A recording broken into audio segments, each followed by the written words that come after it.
The EastSide Chapter 2. I sat in the office of my newly appointed probation officer, observing her tiny desk and small office space. Her thick, overweight thighs could barely fit behind her aluminum desk.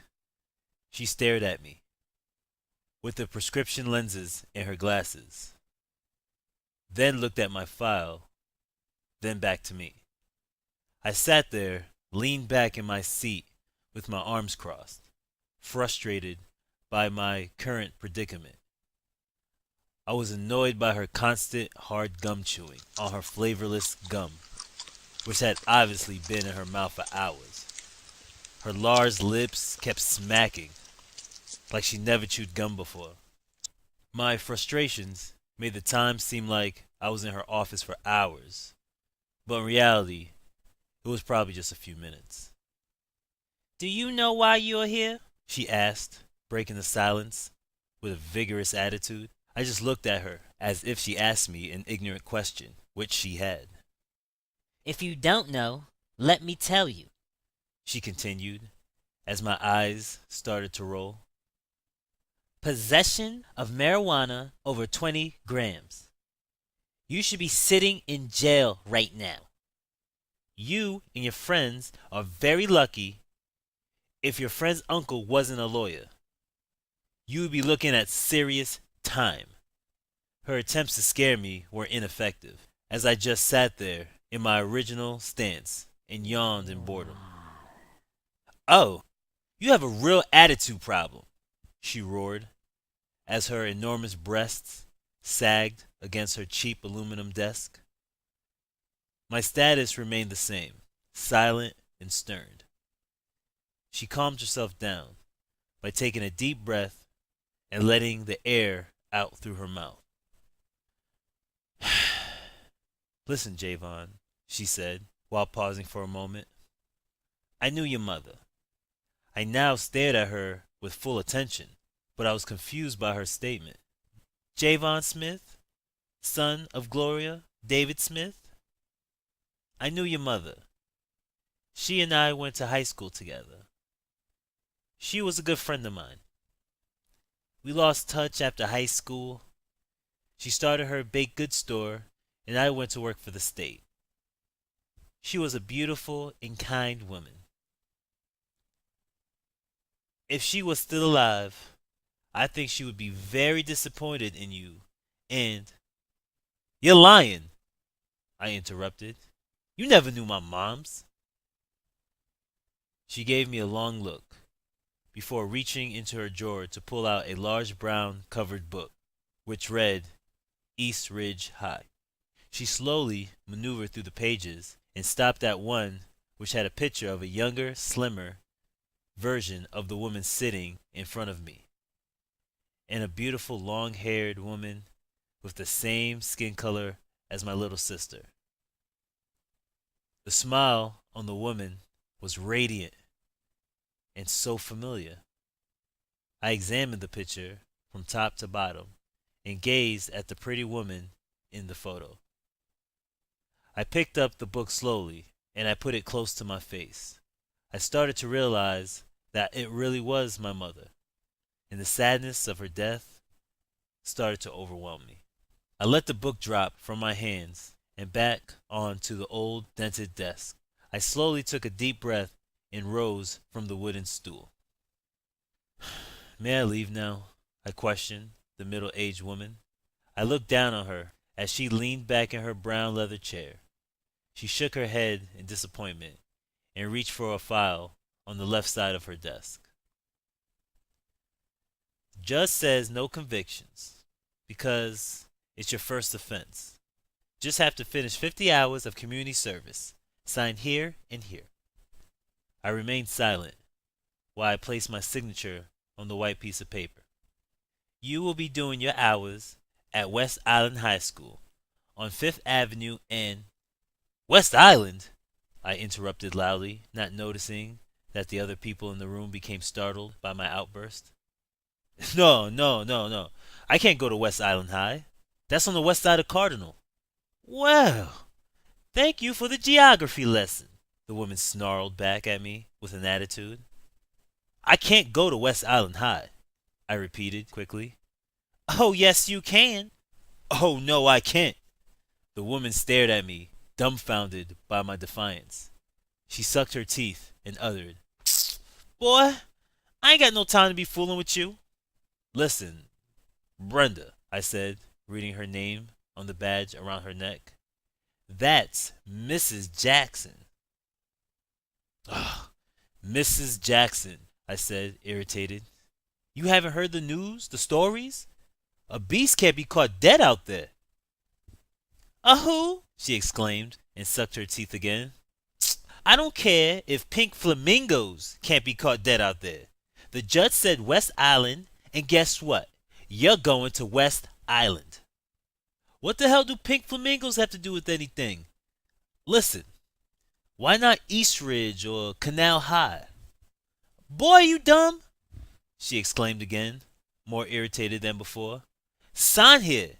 You start Monday. Be happy you're even getting this chance. I sighed and finished signing the document that would be sealing my fate. I removed the copied paper from the desk and turned my body to leave the damp paper-filled office, but suddenly came to a halt. I turned to the wig-wearing woman and asked, Can I have a copy of that picture of my mom? She answered back softly, Okay, and proceeded to make a clone of the yearbook photo. Thank you. You're welcome. As I turned to leave again, she interrupted me and asked, Do you have a cell phone? I nodded. Let me see it, she said with her hand out. I gave it to her, and she placed her name and number inside my contact list. If you ever need anything, call me. You know, you have your mother's eyes, Jahvon. I nodded in agreement and left her office. This some old bullshit, called out Danny later that afternoon. Teddy, Danny, and I were sitting on my stairs in front of my apartment, all dressed in basketball shorts and t-shirts. We had just finished playing some games of basketball and wanted to sit outside and enjoy the cool summer air. It is what it is, I said softly. I gotta do community service in Mellonville, he exclaimed while wiping the sweat dripping down from his big head and long eyebrows, taking a sip from his water bottle. Where the hell is Mellonville? We laughed, and then Teddy uttered, It's far. I got it even worse. I gotta do community service in Dr. Roberts Middle School. At least y'all get to see some girls. Those snot-nosed little monsters are gonna use me like a piñata. I got it worse, Danny battled. Nah, bruh. I got it worse, Teddy argued. I gotta go to West Island High, I murmured, depressed. They both laughed, as I gave both of them a dirty look. You definitely have it worse, Teddy called out. I put my head down in despair. When do you have to start?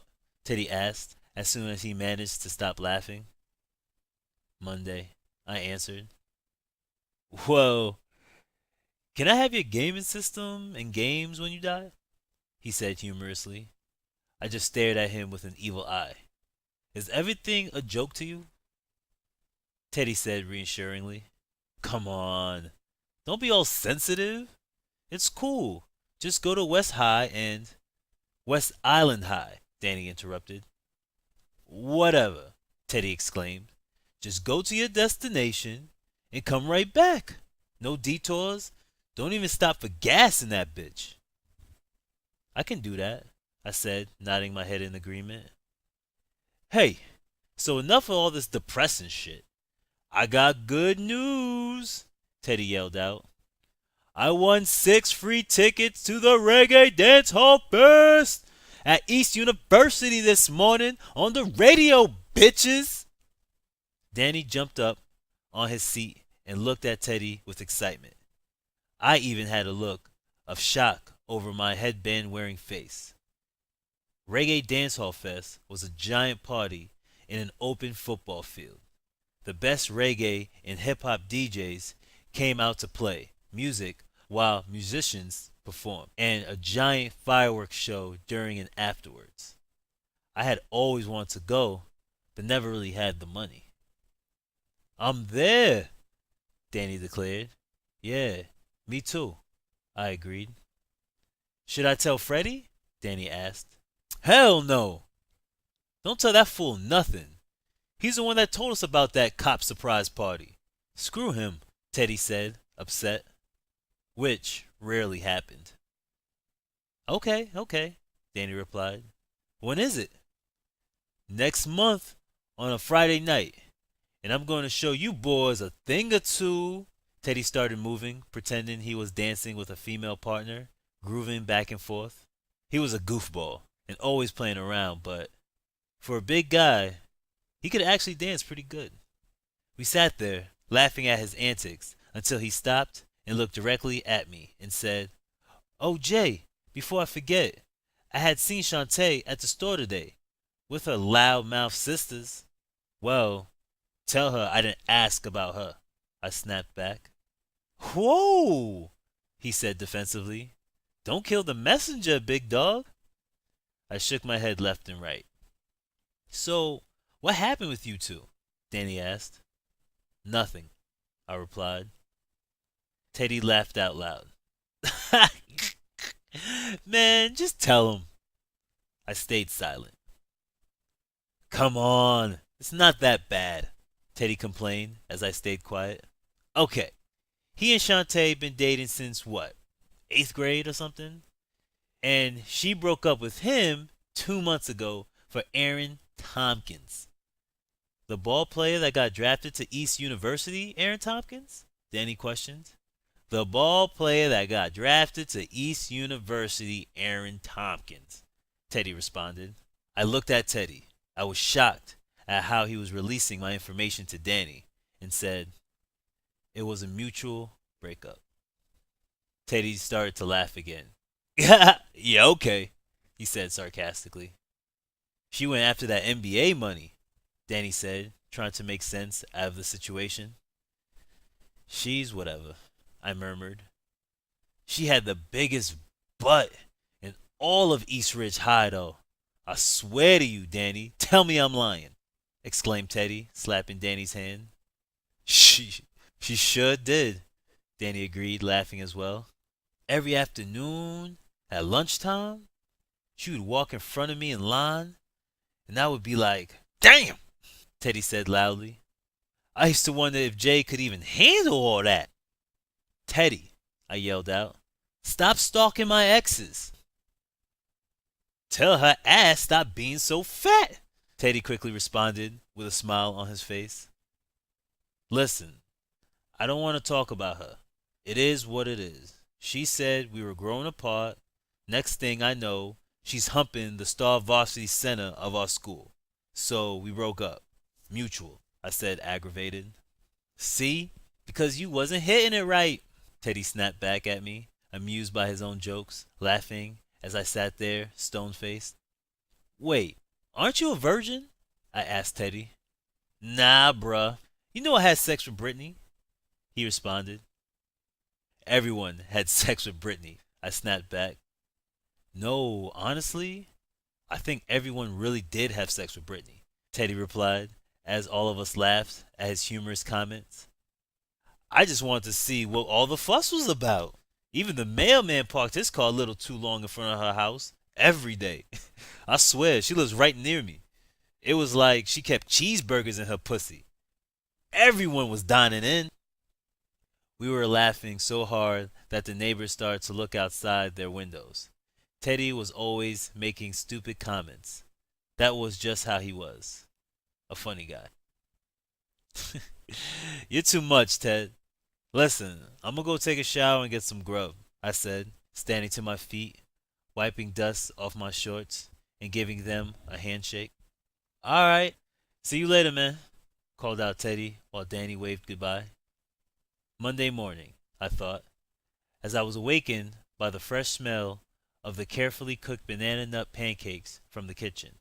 I had left the door unlocked the night before so Teddy could get in and work on his gourmet experiments. I walked out toward the kitchen in my blue basketball shorts to greet him. "Smells good," I complimented, sitting down at the kitchen table, staring at the pancakes and sliced fruit in front of me. "I know," he said, joking with a smile, placing some homemade lemonade in front of me. "You about to go to work?" "No, not today," I replied, after taking a bite of the fluffy, soft pancakes. "I have to start those 50 hours of community service today." "Oh, yeah. I almost forgot. I'm gonna go start mine later in the day or after school. I just want to get it over with, so I'm gonna go start early." "I see you. So how does it taste?" he asked. I put my thumb up from my closed fist to indicate that I loved it. He turned around and started washing the dishes he had used to cook with, while whistling and singing his made up theme song to himself. Cooking with Teddy, cooking with Teddy. After eating my breakfast, I eventually left the pancake scented apartment and jumped in my car to venture into the middle of the mommies and poppies territory. I must admit, I became nervous as I drove on the highway towards city lines. I moved across the area looking around at my new surroundings. I gazed upon the light blue sky with very few clouds in sight. The rays from the glorious sun peeked inside my front window as my sunglasses shielded me from its blinding glare. The tall buildings and new stadiums sat as kings on their city throne, high and mighty. The far lake was a mirror for the sun as it sparkled reflected on the quiet water, while birds glided above it. I exited the highway on the street full of gigantic homes and large properties. The houses sat behind metal gates and fences, while the ponds accented in their backyards. The east was more urban, while the west was shine and glamour. I drove down a long street with cars parked in line on the side of the road and looked to my left and realized I had reached my destination. I parked across the street from the white, rectangular building. The school was enormous, with a new football field and arena. The grass was well kept and bright green. The palm trees sat tall in the sky, kissing the clouds. I vacated my Impala and walked down a tan walkway, passing a large chalkboard sign that read, "Summer School in Session." Frustrated by my predicament, I stood in front of the school door and explored the area. I looked down the concrete walkway in dismay. Beautiful blue sky made the atmosphere feel like paradise. It was a clean area, which had a majority of Hispanics and some whites. I felt like I stood out like a dot on a domino, and I did. I approached the clear double doors and looked inside. I stared at the shiny tiled floor, lying under a hardwood counter which guarded a receptionist who was sitting and talking on the phone. Apprehensive to walk through the sliding doors, I sat on a bench placed to the left of the entrance, next to a hedge of bushes. The summer air blew past me as I sat with my feet up, relaxing on a railing, with my back pressed against the wall. I placed my New York Yankees baseball cap over my eyes to block the sun. The weather was so nice that I started to doze off in my comfortable state. I let out a quick yawn and closed my eyes. I started visualizing the times me and Shantae had when we were together. I lost my virginity to her. She was so wild in bed. Never a dull moment. We used to have sex in the car, in the pool, at the school, and oh, my favorite at the... "Are you lost?" exclaimed a female voice, interrupting my thoughts. I quickly sat up attentively on the bench, removing my feet from the steel railing, almost falling from my seat. I quickly stood up and adjusted my cap to see. I focused my eyes on a short, middle-aged Hispanic woman with glasses on her face. Her curly brown hair was cut down to the middle of her neck, and a single mole was on her right cheek. She asked again, sternly, with her hands on her waist, "Are you lost?"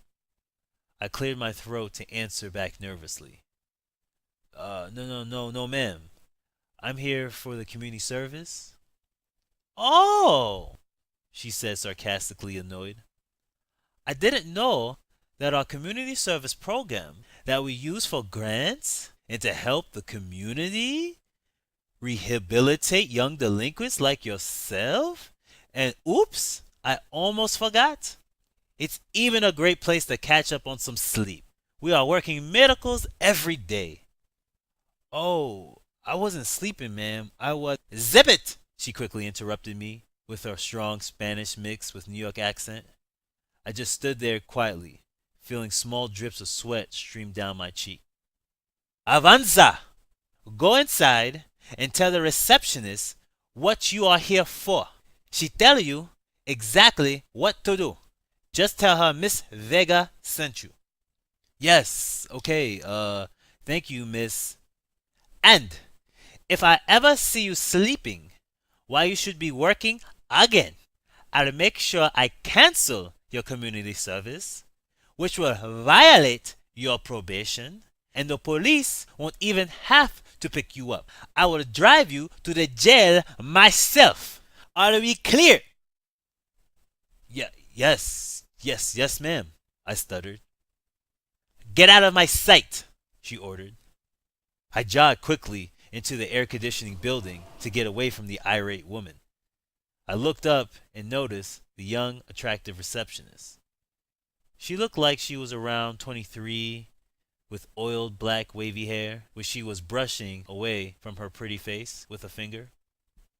Hi, can I help you? She asked. Yes, I said while looking back through the double doors to see if the bossy woman was still around. I am here for the community service. She looked at me with a smile and handed me a clipboard. Your full name, please, on the sign-in sheet. Mine's Jahvon Smith. And yours? I asked in a flirtatious manner. She smiled and started typing on the computer in front of her. Okay, I have registered you in the system. And now, all you have to do is go through those halls on your right, and you will meet your instructor. Thank you, I said, leaning against her counter, relaxing my arm on the platform, trying to allure her with my charm. So, no name? Bye, and have a nice day, she said, continuing to smile. Realizing my charm was not attracting her, I smiled back in defeat and walked away through a tiled hallway. I walked slowly down the spacious walkway, observing all the pictures of alumni and faculty on the walls. I passed a double wooden door where I saw an empty gymnasium with shiny wooden floors, bleachers, and basketball hoops. I looked ahead to see 8 Latina girls in cheerleading uniforms standing by a table discussing something that was too vague to understand. All I heard was gibberish because I was so distracted by the girl in the center being surrounded by the other 7. She was bent over, leaning against the table, writing something on a piece of paper, while the other girls looked on. I was mesmerized by her. Her cute button nose, her full lips, and almond-shaped eyes. I stared at her dark, shiny hair draped down her lean back as her cheerleading skirt hugged tightly on her thin waist. Her athletic legs looked smooth as silk, which complemented her bronze-colored skin. All I could think in my mind was, she was it. The most beautiful girl I've ever seen. She must be. My thoughts were abruptly interrupted by my face accidentally slamming into a trophy case, which made the thick glass make a shattering noise in the empty hallway. I looked over toward the table again, and all 8 girls were staring in my direction. The girls started giggling, which made me turn red in embarrassment. All the girls giggled, except the one in the center. She just stared at me angrily. The 5'3" bombshell started approaching me as I probed her frame with my eyes and read her tight cheerleading shirt that read, West Island Wildcats. She gazed directly in my eyes and then said, What the fuck do you think you're doing? I stood there silent and stunned by the loud roar coming from such a small set of lungs. She pressed her hands against the clear glass to make sure nothing was broken. Oh, I'm sorry. I didn't know you couldn't walk and was half deaf, too, she said with an attitude, crossing her arms as the girls in the back watched on, continuing to giggle. Oh, nah.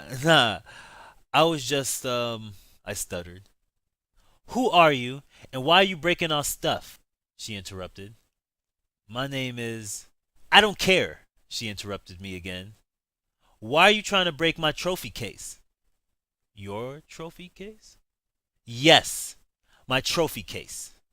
The West Island High School cheerleading competitions plus our team's basketball, baseball, and football trophies, she explained, pointing at the glass case.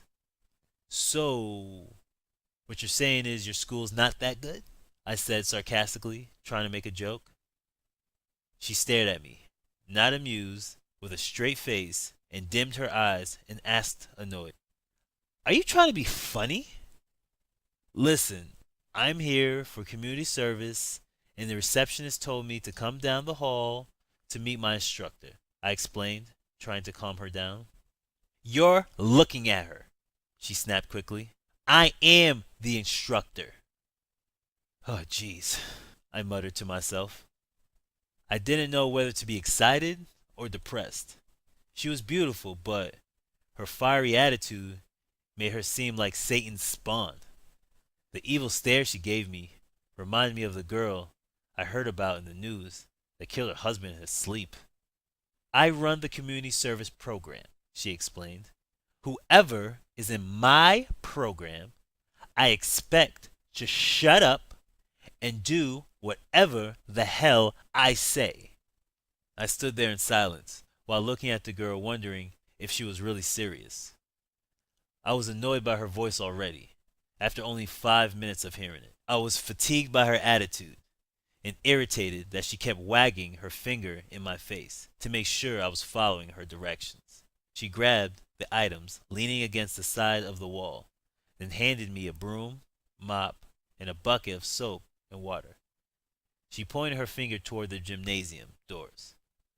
I am going to need you to clean the entire gym and the boys' and girls' bathroom, she ordered. Do you think you can handle that, Mr. Don't Walk So Good? I gave her a fake grin and nodded. She looked at me, still not amused, and turned to go back towards the other girls. As soon as her back was turned, I began to make funny faces, mocking her attitude and mannerisms, which made the other girls giggle again. She quickly turned back to me as I pretended to look at the pictures of faculty. Oh, one thing, I said, stopping her again. I never got your name. She turned back around with an even meaner face and stomped back toward me and asked with deep animosity in her voice, what does my name have to do with anything, beast? I grinned at her to try to diffuse her rising temper and cleared my throat. In case I need to get in touch with you about work-related stuff. It's Janelle, she said, still with an attitude. I'm Jahvon, but my friends call me Jay. Whatever, she answered back while rolling her eyes and walking away. Oh, what a bitch, I muttered to myself. Excuse me? Did you say something? She spun around to ask. I stood there silently, holding onto the broomstick, shaking my head left and right. She rolled her eyes and continued to walk towards her friends. I watched her hips sway back and forth as she moved down the polished hallway. I couldn't help but stare at her apple-shaped rear end, moving up and down as to entice my basic male instincts. I snapped myself out of my trance and walked inside the humongous gymnasium, took a deep breath, and started to work, which took me the entire day. I swept, I mopped, I polished, wiped down, and scrubbed the entire gym and bathrooms.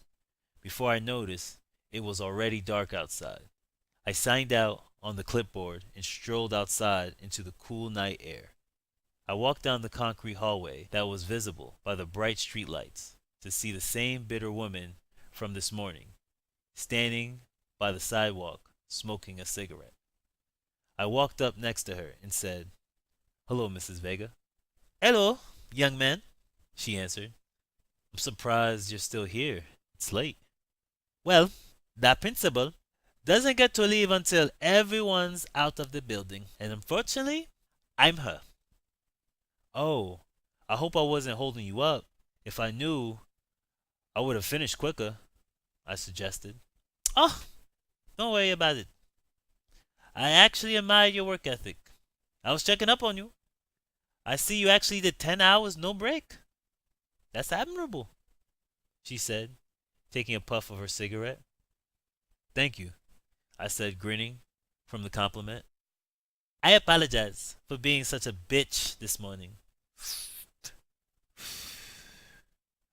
The last person we had doing community service in my school was a giant slacker, a lazy good for nothing," she said, chuckling, thinking about the past. She turned to me and opened her cigarette box. "Do you smoke?" "No, no, thank you," I replied. "Good. It's a terrible habit. So, what do you think about your new instructor?" I just grinned and shook my head left and right. "I know. She's a pretty girl, but she can be quite a bitch. She's even worse than me. At least I have an excuse. I'm old, divorced, horny, and cranky," she said, taking another puff from her cigarette. I turned to her, surprised by her brash comment, as she looked back at me with a smile and a wink. I said, smirking sarcastically, "She's nice." "Ha, please," she blurted. "She's bossier than me, and I'm the principal." I laughed with her, placing my hands in my pocket, looking toward the ground, astonished that this was the same woman from this morning. She took another puff of her cigarette, amused by her comment. "She's probably just under a lot of stress. She's head cheerleader, head of all the community organizations, and class president," she said, pressing the cigarette against her small lips. "Wow," I muttered. "Kind of overachiever, huh?" "It's more her father. He pushes her very hard. He's a community leader and wants her to be just like him. I've met him, and even I think he's overbearing. And my ex-husband was a New York City cop. Huh, what a jerk," she said, stressing out, finishing up her cigarette down to the filter. "Oh, okay," I said uncomfortably. "Well, I guess I'll see you next week." "Oh, you're not coming back tomorrow?" she asked. "No, I have to go to my regular job tomorrow." "Oh, okay. You seem like a good kid. You should stay out of trouble and become a positive example in the society. And Lord knows, we need more good souls." I smiled and nodded as I began to walk toward my scratched up Chevy Impala. She went back to the east side of town, to the highway, yawning all the way home. I stopped to get some food.